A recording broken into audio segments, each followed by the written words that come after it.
Skill development. હવે બાળકોને અંગ્રેજી એકદમ કઠિન લાગતું હોય છે, એમને પાઠ્યપુસ્તક કરતાં મોબાઈલમાં વધારે રસ હોય છે, અંગ્રેજી શીખી શકવામાં નિરુત્સાહી હોય છે, શબ્દ ભંડોળનો અભાવ હોય છે. એટલે 3 થી 5ના અંગ્રેજીના બધા જ શબ્દો મેં આમાં આવરી લીધેલા છે, બધા જ શબ્દો. હવે એમાં પેપરમાં પણ ઘણા સમાચાર આવતા હોય છે, વિદેશી કલ્ચરની ઘણી સારી ટેવો અપનાવવા જેવી છે. મન મક્કમ હોય તો ટેકનોલોજી પણ મદદ કરવા માટે આપણે તત્પર હોય છે.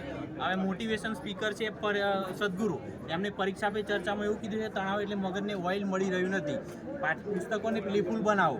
હવે શિક્ષણ મંત્રી ધર્મેન્દ્ર પ્રધાન, ભારત સરકાર, એમણે એવું કીધું છે કે શિક્ષણમાં તણાવ હોય જરૂર નથી, બાળકોમાં તણાવ ઓછો કરવો એ જ શૈક્ષણિક સુધારાનો હેતુ છે.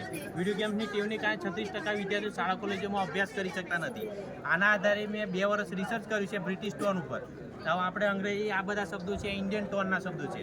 હવે હિન્દી પિક્ચર બાળકો જોતા હોય તો એમાં બ્રિટિશ ટોન શબ્દો વધારે વપરાતા હોય છે, બ્રિટિશ ટોનમાં વધારે અંગ્રેજી બોલતા હોય છે બધા. તો એમાં મેં એક જ મિનિટ ફઠ ખર શબ્દ મેં રિસર્ચ કર્યું છે.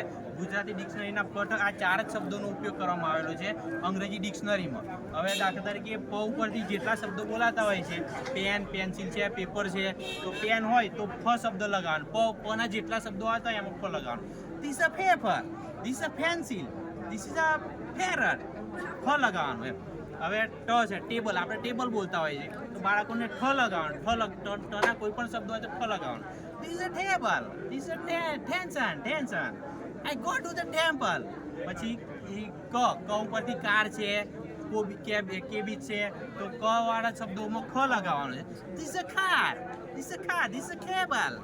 અને ના કોઈ પણ શબ્દો આવતા હોય, દાખલા તરીકે ફાધર છે, મધર, આપણે બાળકો એ રીતે ભણાવતા હોય. હવે બાઇક ચલાવી તો ડ્રન એ રીતે એક્સિડન્ટ આપતા હોઈએ તો આપણે ફાધરને આપણે father, mother, this a father. એટલે બાળકોને આનંદપ્રદ રમતા આપણે શીખવાડી શકીએ. બાળકોને ડર દૂર થાય અને એમનું ઉચ્ચારણ પણ બાળકો શુદ્ધ રીતે કરી શકે એ રીતનો આશય છે. અને આ શબ્દો બાળકોને યાદ ના રહે તો ફટાકડા શબ્દ યાદ રખાવાનું, એટલે ફટકર શબ્દનો ઉપયોગ કરી શકે. અને બીજો શબ્દ છે અકફ સ ચ. ભૂતકાળના આ શબ્દો છે પકફ સ ચ.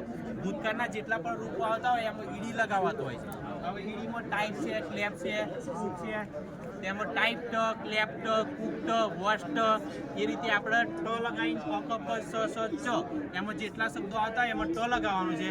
બાકીના શબ્દો છે એક્સેપ્ટેડ, એડેડ, એલાઉડેડ, આન્સર્ડ એ રીતે આપણે બાળકોનો અધર શબ્દોમાં ઈડી શબ્દો આવતો હોય તો બોલાવી શકીએ છીએ આપણે. એટલે બાળકોને ગુજરાતી, હિન્દી કરતાં અંગ્રેજીમાં એમનો વધારે રસ જાગે અને બાળકો લેખનમાં પણ રસ ઉત્પન્ન થાય બાળકોને, અને અંગ્રેજી એકદમ